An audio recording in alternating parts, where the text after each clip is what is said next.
I'd like to call the meeting to order. If you'll please rise, we'll say the pledge together. I pledge allegiance to the flag of the United States of America and to the republic for which it stands, one nation, under God, indivisible, with liberty and justice for all. Would you call the roll? Mr. Workman? Yes. Mr. Ward? Yes. Mr. Gulladye? Yes. Mrs. Getzman? Yes. Dr. Bennett? Yes. Thank you. And I'd like to welcome everyone this evening. You all look wonderful. We have a nice group this evening, so thank you so much for coming. And at this time, I would entertain a motion to approve the minutes of the February meeting. So moved. Thank you, Mr. Gulladye. Do we have a second? I'll second that. Thank you, Mrs. Getzman. Were there any corrections? Okay, hearing none, would you call the roll, please? Mr. Gulladye? Yes. Mrs. Getzman? Yes. Mr. Workman? Yes. Mr. Ward? Yes. Dr. Bennett?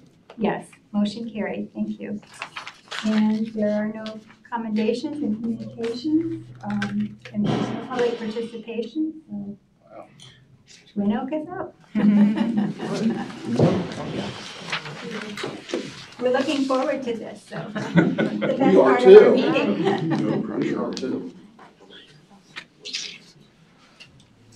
You want to pull that up for me? Good. Thank you. All right, it's an honor and a privilege, as always, to be in front of you. And I would like to say we have some very special guests with us this evening. Some of our fifth graders. I've got Bristol here, I've got Keaton, and I've got Gabby as well. And we're going to be sharing a little bit about our service learning project that we're completing in fifth grade. We also have Mrs. Humphrey, our fifth grade teacher, Mrs. Rice, and Mrs. Sims in attendance as well. And they've been working really hard with our fifth graders in this, on this service learning project. All right, thanks. Thank you. So project-based learning really is identifying a problem. And what we had discussed as a group is what makes Mount Vernon so special. And we kept coming back to the people. It's the people in Mount Vernon that make it so special in their giving nature. So the students had identified that they want to develop a project to give back to the community. So we also are providing student voice and choice. This was not a project that was created by the teachers, but rather the students identified areas in the community, which you'll hear about in a moment, that really meant something to them. Then, we are actually, in May, our students are going to be completing the service learning project out in the community, which you'll hear more about too in just a moment. So really, project-based learning is identifying a problem that's meaningful to you, having that authentic voice and choice in it, but we've also been tasked by Mr. Cedar to really bump up our learning, okay? You probably heard that quite a bit, bump it up. And really looking at Daggett's model of instruction, the authentic part is really what bumps it up. Taking that content knowledge and applying it to a real world scenario. So, we also discussed kind of this portrait of a graduate. What is it that our employers are wanting from our students when they graduate? They're really looking for individuals that are able to communicate, to think creatively and critically, to be able to collaborate with their peers, to build character and have that content knowledge. And we feel that this service learning project really envelops all of these areas. So I've got some questions here because nobody really wants to hear from me anyway. They want to hear from the kiddos. So I'm going to ask some questions if you guys don't mind. Is that okay? Yeah. Yes. All right. Keaton, if you don't mind, would you tell us a little bit about some of the projects fifth grade groups have identified in order to support our community? Well, we have identified 4 major areas that we need to work on. So one is pet shelters, providing what they need, as in food and supplies, and parks, cleaning them up, making it a safe environment. one group identified skate parks, cleaning up graffiti, maybe fixing some equipment, and nursing homes, doing activities with them, doing arts and crafts, reading with them, just listening to them, mainly making their day brighter. And my group in particular is doing a food drive just in the parking lot of Twin Oak. So we'll have a structure that can hold non-perishable foods so that people can come by, get the foods they need to have a meal. Thank you. So, if you don't mind, thank you, Keaton. So Bristol, if you don't mind, could you maybe share with us the process that you guys use to come up with these ideas? So first, we were writing on a Post-it note what we were good at or talented at. Good. Go ahead. Yeah, go ahead. And then we wrote down also what issues did we care about in our community and what does our community need. Now with this, Bristol, if you don't mind, I see a lot of ideas up here. Were you guys able to select all of them to complete? No, we found common issues that we thought that our community needed to work on, and we combined them together kind of, and we made 3 groups in each class. Excellent, thank you. And here are some other examples as well that the students had identified. And can you tell us who this is? This is Miss Howley. Miss Humphrey and Miss Howley were brainstorming with some kids. And you know who Miss Howley works for? No, I forgot.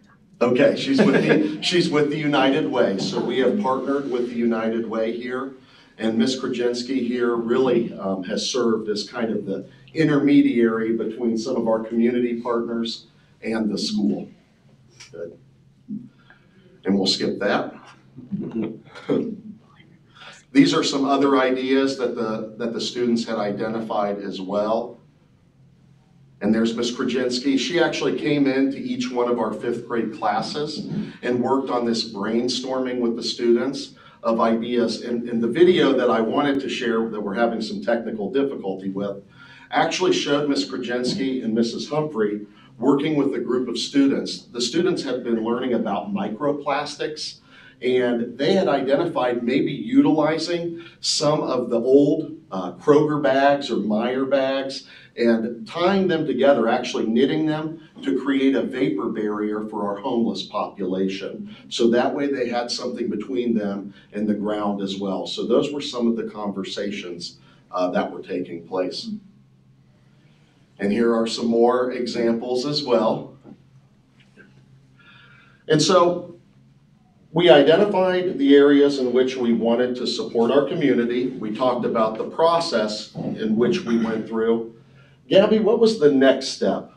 The next step was to identify the individuals in charge of the area of the community we were focusing on, and we were practicing writing professional emails. And once they were developed, we sent them out asking what they needed and hoping for a response. Absolutely. So really with this project too, we're taking some of the content areas and we're really integrating it into the project. We aren't utilizing time outside of, we're not pulling students during reading or writing or math or science. We're looking at our STEM time, and that's really the time that we're bringing in and integrating all of these different content areas. Thank you, Gabby. All right, Keaton, so we've identified the areas, we've talked about the process, we've talked about the professional emails to our community partners. What's the next step? The next step is finding out what materials we need for like parks, cleaning them up gloves, and like the tongue trash things. And for pet shelters, maybe like dog and cat food, toys, and then for like skate parks, paint for cleaning up graffiti.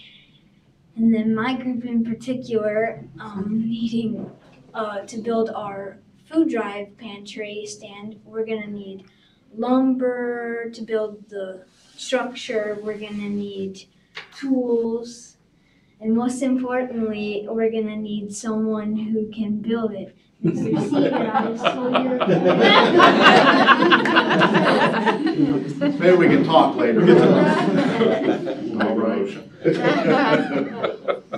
So, with that being said, once we have the items, what is it that we need to do next, Bristol? Next, we needed to see how much of them items we need and how much they cost so that we knew what budget to ask for. And we have money, but Gabby, do you Gabby's want to going tell us? So these items aren't free, are they, guys? They do, they cost money, we gotta develop a budget. But where's the money gonna come from? We're making grants using a template, and we're giving them to our PTO and the Mount Vernon Teachers Union because they have supplied us with $500. Absolutely. So our students are actually writing mini grants right now. So they're taking that writing and they're integrating it again through these mini grants that they're applying for. I wouldn't be surprised if you wrote a grant to the board. They might have. Maybe we could do that too. That's a great idea. All right, and Could I ask, have Yeah. you thought about maybe partnering with the Career Center to see if building trades would maybe build it for you? Have you thought about that? Well, we have talked about in my class, we did talk about maybe getting in touch with the Career Center and seeing if they could help us build. Great. So you don't need me anymore? we'll take all the help. We'll take it, yeah. Are there any questions? Yes, thank you, all of you. When you're in the STEM program and you're working on these items, do you write about them? Do you write a story or a plan that you're working on as part of the whole curriculum? Well, we're in groups and we kind of meet together every STEM time to meet up with our group. We are writing letters right now for the emails and stuff, and we kind of discussed with them what we think that would help our community. And we have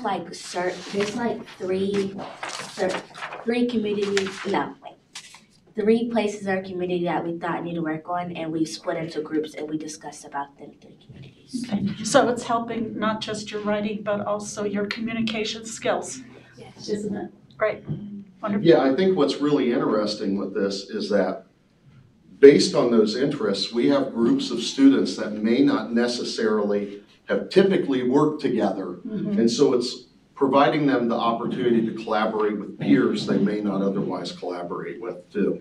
Excellent. And I'm very impressed with your public speaking skills. Yes. Good for you. Good Great job. group. Anything else you want to hear? Yeah, so right here you can see this is one of our groups that's actually researching the contact information for the nursing facilities. And so it's my understanding that you guys have reached out to, what is it, Northern Star? Brookdale. Brookdale, okay. So I was wrong in that area. But they're doing research themselves too. So they're building, they're building their budgets in terms of their math skills. It's that application piece. They're writing grants. They're really writing, these professional emails too. But when we look at that whole kind of portrait of a graduate, we're really getting them to think critically and creatively as well. And it's not going to be perfect. That's what's wonderful about this project, and we've explained that. There are going to be learning opportunities along the way. Nothing goes perfectly as planned, and that's a wonderful learning opportunity for all of us. And I think we've found that even through the processes we've worked through as well. Now, in May, our students are going to be going out in the community and actually completing these projects. And we would love to provide a formal invite to our board members as well. If you'd like to join us, we'd love to have you. That's happening, yes. So I'll be in contact with more details as well if you're interested. Absolutely. Wonderful. Any other questions? We just wish you all the success. Thank you very much. And And before you leave, do you have parents with you that you could Yes. introduce? Mhm. Would you like to introduce them now?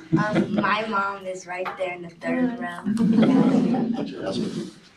My mom and grandma are in the back row, and my brother. My parents are right there in the third row with my sister.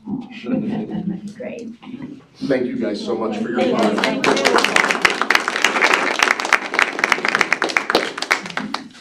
I'll tell you, Gabby, Bristol and Keaton, great job. You.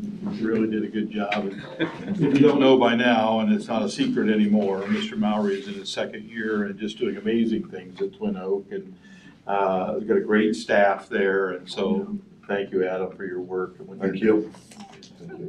Now we have a celebrity. One more, while we're on Twin Oak, I had the pleasure of having Mr. Mowry at preschool coming in and observing some of his incoming kindergarten students. So there's nothing better for him to be able to see them in their environment as he's laying out his class schedules. And so I know, I'm sure your teachers appreciate that. I know we appreciate being able to be a part of that as well. So Thank you. thank you for that as well. Yes. Sorry, Ella, I didn't mean to interrupt you. Well, Thank you. Yeah, we're pleased to welcome Ella, Senior Class President, and also the 2023 Forum Queen. We'll share some information about that in a little bit, but Ella, thank you. Tell us what's going on at high school. Very exciting. All right, so our spring sports are starting up as it is spring. So we have our boys tennis team has begun practice, as well as track and field, baseball, softball, and our boys volleyball team.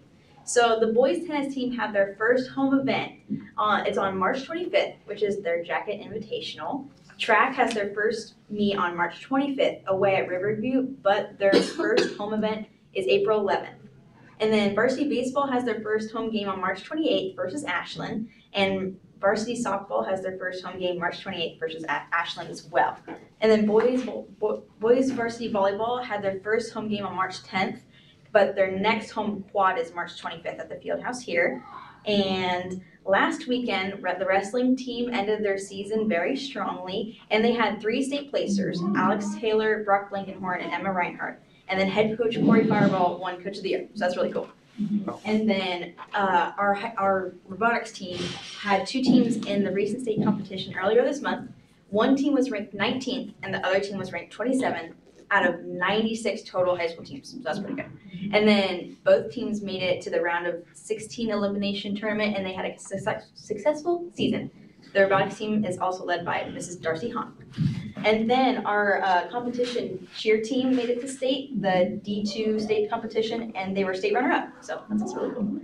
And then for the wrestling, there was also a school record of 11 district qualifiers and 2 district alternates. So a lot of record breaking. So, and as Mr. Cedar said, this past weekend was MVHS's Forum Show, and we had over 1,000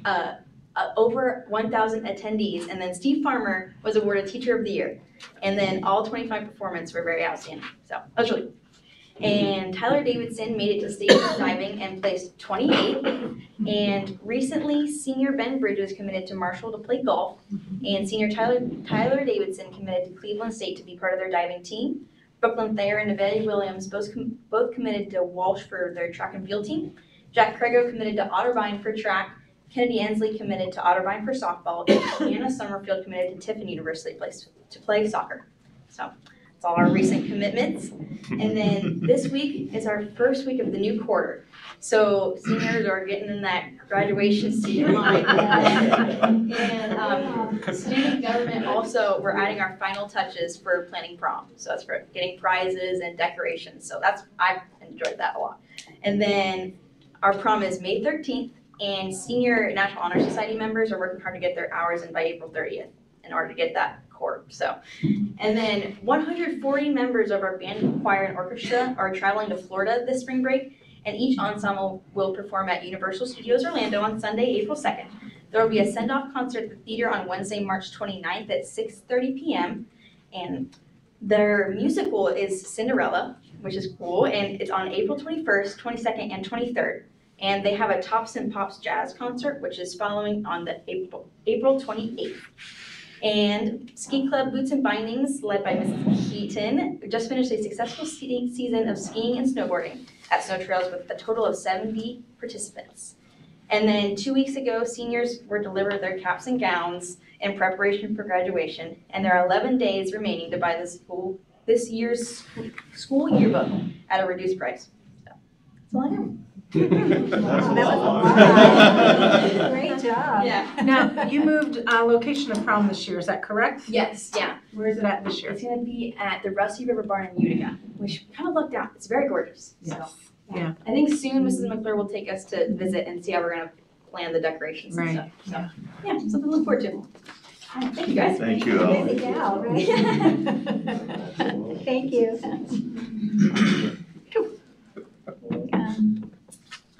I didn't see Mrs. Thompson and Mr. Lang, and there was no public participation, so.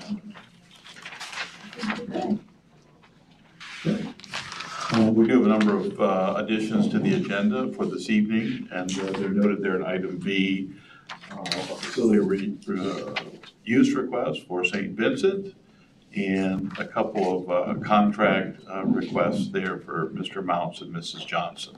So those are added to the sections of the agenda as you'll see them.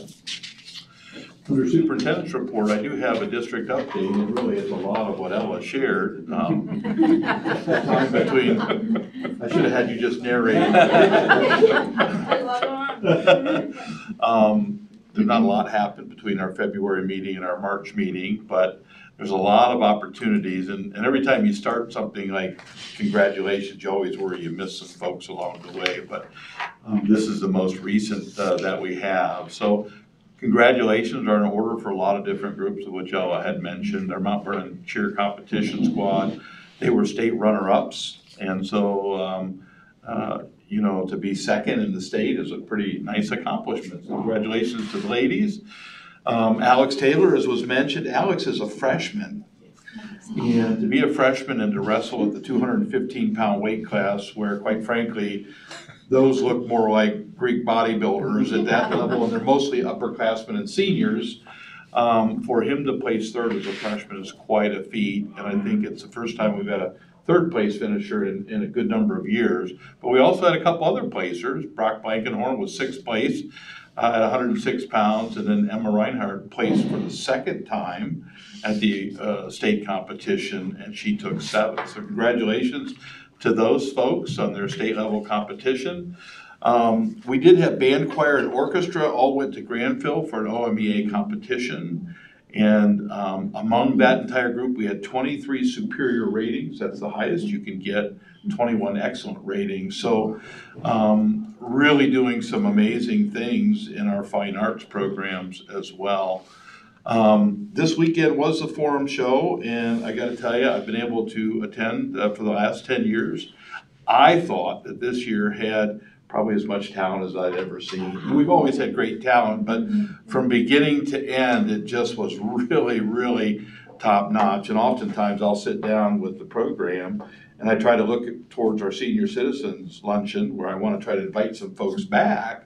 And all of a sudden, I mean, I'm starting to check off a lot of folks, which I can't just recreate the Forum Show, but what an amazing group. So this is the 2022 Mount Vernon High School Forum Court. Beautiful young ladies, lots of color there. And then, of course, we have someone pretty special. Ella was the Forum Queen. That was awfully nice to see them kind of do their thing. You know, the Forum Show is really kind of a talent show, but it also brings in this kind of pomp and circumstance of, you know, beautiful dresses and gentlemen all dressed up, some choreography and dancing, and so it was really kind of special to kind of blend that in. It is a talent piece, so show us your talent a little bit here. We had dancers, and jumping higher than Mr. Hankins has ever jumped over there. We had some bands performances in the middle of that. We had cheerleaders joined us. We had baton twirling. We had a tough time getting a good picture of baton throwing because it was all done with black lights. And, and so it was a little challenging. We had some amazing singers. We had the senior chorus. Of course, I don't know who that is there, but they did some neat little skits in their work. We had some amazing musicians from piano to a variety of instruments. The drum line came and joined us. And again, they did something very similar to the baton throwing. Boom, lights went out. They fancied up their drums and, blew our eardrums out.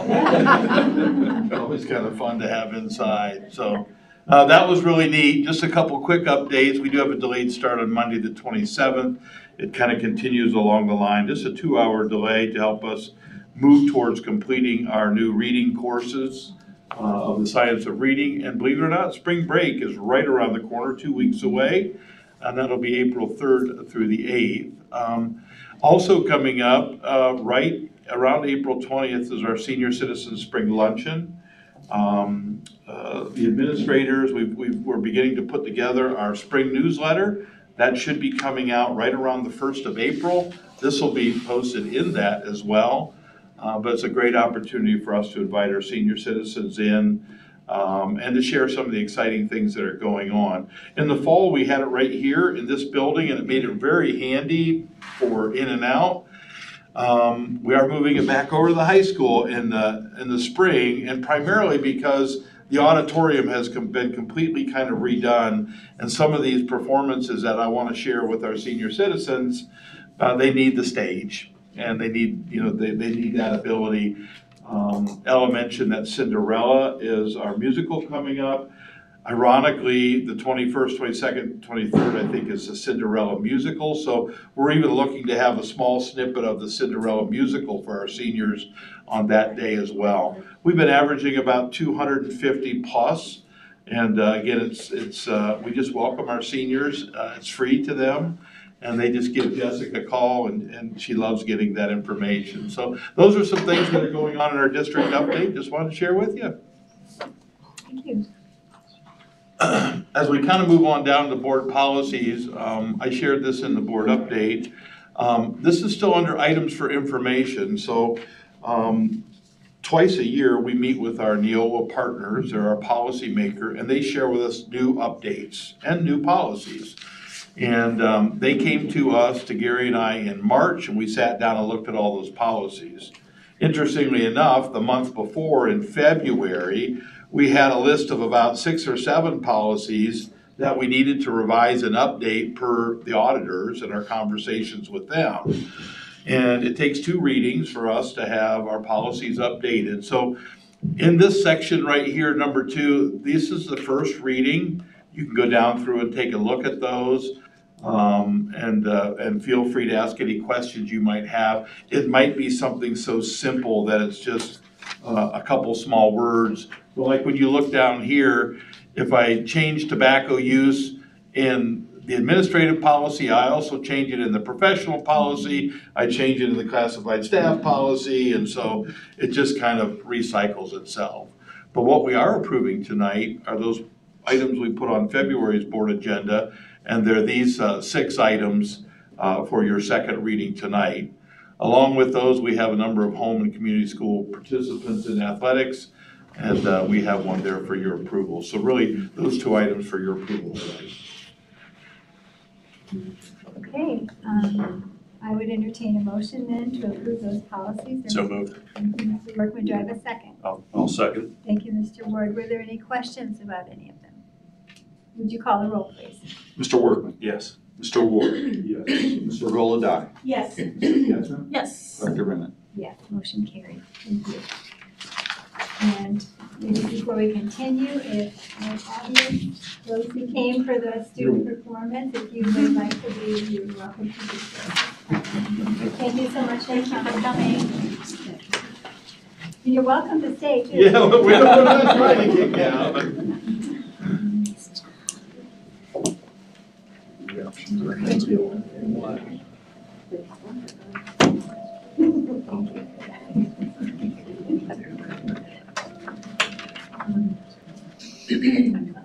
but now we should just move right on up as a cozy group, because not allowed. That's our audience, but that's okay. Items of information, I pulled up some areas of interest. Okay, and we had, did you mention the home community school participation? Is that included with the policies? Yes. Did mention it. Did I? Okay, good. So we're down to curriculum? Yep, down to your section. Alrighty, I'm gonna go over most of these just very quickly, since there were so many that I thought were pretty interesting. On the first article, Maslin, Ohio, Jackson High School was they found one of the most popular electives for phys ed was created by Dan Rodriguez in 2017, and he saw, just like I think we have seen, declining interest in PE classes and students increasing numbers applying for waivers.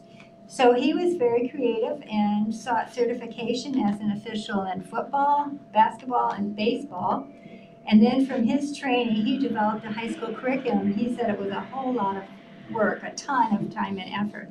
But he said it was really, it's been a good thing. The students have gained a new appreciation for referees and officials and for how hard their job is. And the students also like the $25 to $30 an hour that they can make if they get certified to work on the weekend. So I thought that was pretty creative.